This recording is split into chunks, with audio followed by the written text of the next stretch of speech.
India has made unique contributions to science, mathematics and medicine, literature, art and architecture, craft and technology, and religion. Science, mathematics, and medicine. Astronomy, medicine, and mathematics made great progress in ancient India. In the field of mathematics, the Indians made three special contributions: the notation system, decimal system, and the use of zero. The famous mathematician and astronomer Aryabhatta discovered the cause of solar and lunar eclipses. In medicine, Indian physicians could diagnose diseases and prescribe medicines for their cure. The two famous physicians of ancient India were Sushruta and Charak. Literature. The first and one of the most important contributions of ancient India in the field of literature were the four Vedas: Rig Veda, Samveda, Yajurveda, and Atharveda. It also includes the Upanishads, which contain deep knowledge of the universe. The two epics, Ramayana and Mahabharata, are another priceless literary contribution of ancient India. The tales of Jataka and Panchtantra tell us about the people and the society. Famous creative works of writers like Kalidas, Sudraka, Banabhatta, and Bhasa also belong to the ancient period. Kautilya's Arthashastra and Dharma Sutras give us clear idea about the rules and regulations, economy and social regulations of ancient India. Foreign accounts by travelers and scholars like Fahane and Huangsang and accounts of the Greek writers like Megasthenes give us a unique insight into Indian society and culture from the point of view of the foreigners. Art and architecture.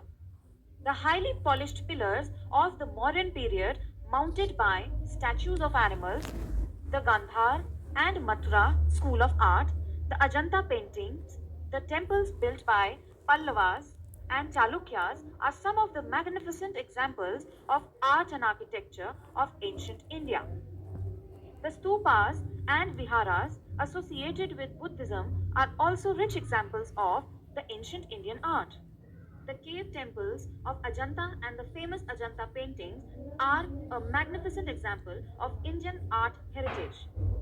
The Kailashnath temple at Ellora cave out of a single rock is an outstanding work of art from ancient India. Craft and technology. The Indians were always expert craftsmen. Indians were also great experts in the making of steel. Religion. Hinduism developed as the dominant religion in ancient India. It influenced society, art, and literature. India also gave rise to Jainism and Buddhism.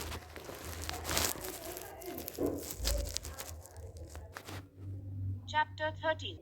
Chapter 12. After the decline of the Gupta Empire, some smaller kingdoms arose in North and South India. Among them, the prominent ones were the kingdom of Harsha in the north and that of Chalukya and Pallavas in South India. Harsha. Harshavardhana ascended the throne in 606 AD and ruled till 647 AD. Harshavardhana is often described as the last greatest Hindu emperor of northern India. We get detailed information about Harsha's reign from the account of Chinese pilgrim Yun Sang, who visited India in the 7th century AD and stayed in the country for about 15 years. His account sheds light on the economic and social life of the period. The political unification of a large part of northern India was his greatest political achievement. During this time, Nalanda was a famous Buddhist university. Harsha built numerous stupas in the name of Buddha. After the death of Harsha in 647 AD, northern India was again thrown into a state of confusion. Chalukyas. In the Deccan, the Chalukyas played an important role for about 2 centuries until 757 AD. They set up their kingdom in western Deccan towards the beginning of the 6th century AD.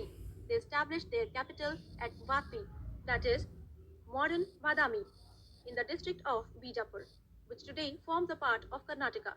The most powerful and famous Chalukya king was Ulashkin II. He defeated Harsha's army and checked his advance towards the Deccan. Chalukyas developed trade relationship with Iran, Arabia, and Southeast Asia. The Chalukyas erected a number of Vishnu and Shiva temples. They also patronized cave paintings. The excellent Ajanta paintings were mostly completed during the Chalukya reign. Pallavas. In the 6th century AD, another powerful dynasty called the Pallavas arose. They controlled both southern Andhra and northern Tamil Nadu. They set up their capital at Kanchi. In the Pallava kingdom, power and responsibility was given to the local people to manage their own affairs and problems. Sabha was an assembly of the Brahmana landowners. Pur was a village assembly of the non-Brahmana landowners. Nagaram was an exclusive association of the merchants. The Pallava kings constructed a number of stone temples of Lord Shiva and Lord Vishnu. The most famous of them are the seven Ratha temples found at Mahabalipuram. The Pallavas also constructed the famous Kailash Nath temple at Kanchi. The Alvar saints, who were great devotees of Lord Vishnu, popularized the worship of the god. The worship of Shiva was popularized by seven Ratha temples.